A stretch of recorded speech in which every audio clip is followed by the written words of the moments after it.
তামিম, ভাই। আমরা তো তোমার আগের একটি গান নিয়েছিলাম, সেখানে তো অনেক ভাইরাল হয়েছে।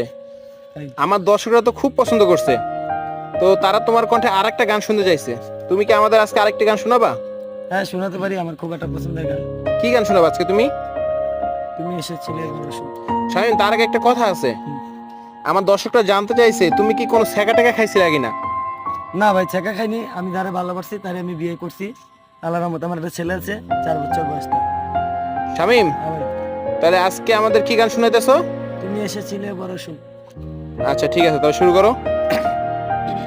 তুমি এসেছিলে বরষু, কাল কেন আসনি, কাল কেন আসনি, আমায় ভালোবাসনি। আকাশে ছিল না বলে হায় চাঁদের পালকি, তুমি হেঁটে হেঁটে